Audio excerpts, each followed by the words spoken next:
우리에게 주신 하나님의 말씀 로마서 1장 14절 15절입니다.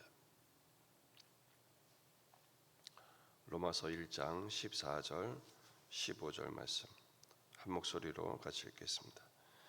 헬라인이나 야만인이나 지혜 있는 자나 어리석은 자에게 다 내가 빚진 자라. 그러므로 나는 할 수 있는 대로 로마에 있는 너희에게도 복음 전하기를 원하노라. 아멘. 본문에 계시된 주님은 어떤 분이십니까? 복음의 빚진 자 의식을 갖기를 원하십니다. 바울은 지금 놀라운 고백을 합니다. 내가 다 빚진 자다. 누구에게 빚진다라고 말합니까? 헬라인, 야만인, 지혜 있는 사람, 어리석은 사람, 이 모든 사람에게 내가 빚진 자다라고 고백을 합니다. 바울이 어렵게 살겠지만 도대체 얼마나 많은 빚을 졌길래 자신의 채무 의식을 이렇게 표현했을까요? 헬라인, 야만인, 지혜자, 어리석은 자, 그들에게 내가 빚졌다. 이 사람들은 결국 세상의 모든 사람들을 의미합니다. 어떤 형편에 있던 사람이들 간에 난 이들에게 빚을 졌다라는 것이죠. 바로 바울이 로마에 그토록 가기를 원했던 원인과 같은 이유입니다. 바울이 빚을 졌다는 것은 어떤 금전적인 채무가 아니라 바로 복음의 빚을 졌다는 것을 의미합니다.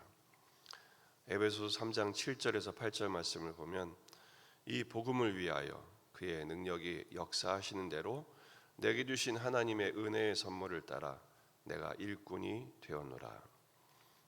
모든 성도 중에 지극히 작은 자보다 더 작은 나에게 이 은혜를 주신 것은 측량할 수 없는 그리스도의 풍성함을 이방인에게 전하게 하시기 위함이었다라고 소개를 하죠. 하나님께서 바울을 구원하신 이유를 가만히 생각해 보면 자기 자신이 생각해 볼 때 자기는 구원받을 만한 어떤 이유도 근거도 전혀 없었다는 사실입니다. 바울은 오히려 예수님 믿는 사람을 비방했고 박해했으며 폭행했던 일에 앞장섰던 사람입니다. 하나님과 원수되었죠. 물론 그는 하나님을 특별하게 사랑한다고 생각했지만 하나님을 알지 못하는 까닭에 예수 그리스도를 통해서 구원을 주신 사실을 전혀 알지 못했고, 그러다 보니 예수 믿는 사람들을 하나님의 원수로 생각해서 찾아다녀서 수색하고 체포하고 죽이는 일에 앞장섰던 것입니다. 그런 그를 사도행전 9장에서 우리 예수님이 전격적으로 만나 주시죠. 해보다 빛난 빛으로, 가장 강렬한 사랑의 빛으로 찾아가 주셔서 그에게 말씀하시죠. 내가 바로 네가 박해하는 예수다. 만나 주시죠. 그리고 그의 눈꺼풀에 그 거풀을 벗겨 주시잖아요. 예수님 만난 이후에 그가 보지 못하게 됩니다. 왜냐하면 그가 보았던 것들이 다 허구임을 깨닫게 하신 것이죠. 그 거풀이 벗겨지고 나서야 비로소 예수님을 전인격적으로 만나게 됩니다. 그리고 나서 그의 부르심 앞에 그는 순복하게 되죠. 주님께서 이 바울을 무엇이라고 소개하십니까? 이방인을 위한 나의 그릇이다. 하나님의 도구로 부르신 거예요. 바울이 가만히 생각해 보니까 자기가 구원받은 이유는 내가 뭘 해서가 아니라 나는 오히려 하나님의 원수였는데 이런 나를 구원하신 것은 이방인을 구원하게 하시려고 자신을 구원하셨다는 사실을 비로소 깨닫게 됩니다. 결국 바울은 자기가 구원받은 것은 오직 이방인들 때문이었다라는 사실을 안 것이죠. 결국 이방인들이 아니었으면 자기는 구원받을 만한 이유가 전혀 없었던 것입니다. 첫째는 하나님의 은혜요, 둘째는 이방인들을 위한 그 도구로 부름받았으니 이방인들이 없었으면 자기는 구원받을 수 없었기에 빚을 졌다, 이렇게 인식을 한 것입니다. 그렇습니다. 모든 사람의 구원 속에는 하나님의 은혜지만, 전적인 은혜지만 그 구원 속에는 사명도 담겨 있음을 잊지 말아야 합니다. 우리가 구원받을 자격이 과연 있었습니까? 우리가 원수 되었지 않았습니까? 우리가 여전히 죄인인 사실, 구원받을 필요조차 느끼지 못했을 때 주님이 먼저 우리를 선택하셨고 우리를 구원해 주셨습니다. 바울이 가졌던 채무의식은 여전히 우리들에게도 이어져야 합니다. 빚은 갚아야 합니다.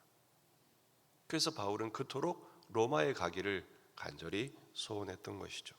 여러 번 막혔지만 그래도 포기치 않고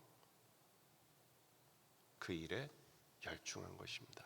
왜냐하면 빚은 갚아야 하니까요. 우리가 복음의 사명에 충성에 대한 이유가 바로 여기에 있습니다. 구원을 생각하면서 우리는 두 가지 마음을 가져야 됩니다. 첫째는 감사한 마음이죠. 자격 없는 나를 구원하신 하나님의 은혜에 대한 감사. 그리고 내 구원 속에는 다른 사람을 향한 구원의 준비로 그들을 구원하기 위한 도구로 부르심이 있었으니 이웃에 대한 감사도 분명히 있어야 합니다. 그래서 바울은 로마 교회를 위해 단 한 번도 만난 적이 없는 그들을 위해서 항상 기도할 때마다 감사했어요. 그리고 그들을 만나기를 위해서 기도하고 그들의 믿음을 위해서 간절히 기도하고 준비했죠. 그래서 이 로마서를 기록하고 있는 것입니다. 두 번째는 순종입니다.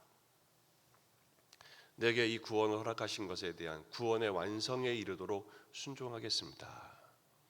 우리의 구원은 칭의의 구원이거든요. 의롭다 칭해 주신 것입니다. 그저 하나님이 모든 죄를 덮어주시고 십자가의 은총으로 우리를 씻어주시고 구원시켜 주신, 그래서 구원을 받았다. 구원은 세 가지 시제가 있어요. 과거 완료죠. 예수님의 보혈로 말미암아 씻음 받고 구원받은 것입니다. 칭의죠. 하지만 현재적인 구원의 의미도 있습니다. 성화입니다. 거룩해져 가는 거예요. 주님을 닮아가는 거예요. 수많은 연단과 때로는 물에도 넣으시고 불에도 넣으시면서 우리의 존재를 빚어가시는 것입니다. 하나님의 자녀다운 자녀로 만들어 가시는 것입니다. 세 번째는 미래적인 것이죠. 주님 다시 오시는 그때 결국 영화, 완전한 모습으로 변화될 그날까지 우리의 구원을 빚어 가시는 것입니다. 그 모든 구원의 인도하심에 순종하는 것입니다. 어떤 형편에 있든지 하나님 주님이 인도하신 대로 따라가겠습니다. 두 번째 순종은 바로 복음 전도의 사명에 대한 순종이죠. 나를 구원하심 속에는 다른 사람을 구원하기 위한 준비로서의 부르심이 있어요. 이 부르심에 우리는 순종해야 합니다. 빚은 갚아야 되잖아요. 그래서 복음을 전하는 것이 본능적으로 우리 속에 작동하게 되어 있습니다. 근데 우리는 입을 닫아버리죠. 그래서 월요일날 생각할 것은 우리가 왜 복음 전도에 소극적인가? 부끄러워서, 자신이 없어서, 혹은 태만해서 이것을 이겨내야 합니다. 빚을 갚지 못하면 신용불량자가 됩니다. 그러나 열심을 다하여 복음의 구원의 소식을 전하는 자가 되면 빚을 청산하는 기쁨만큼 감격적인 사명 순종의 기쁨도 누리게 됩니다.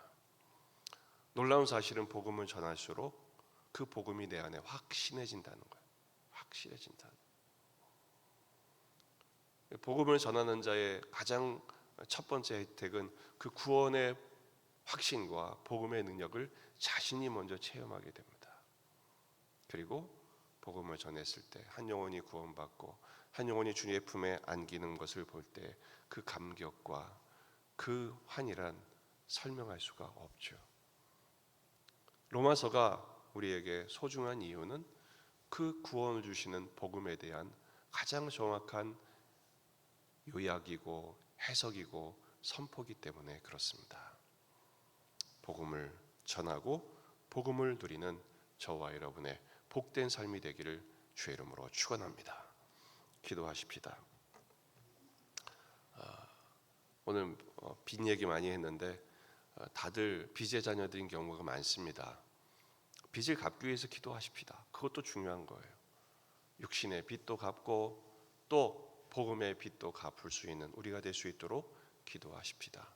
우리 자신과 가정과 교회와 이 지역의 복음화, 민족의 복음화, 세계 복음화를 위해서 피청산의 기쁨을, 영과 육의 청산의 기쁨을 누리도록 또 내게 주시는 전도 대상자들을 위해서도 기도하십시다. 오늘 저녁 금요 기도회를 위해서 기도하시고요.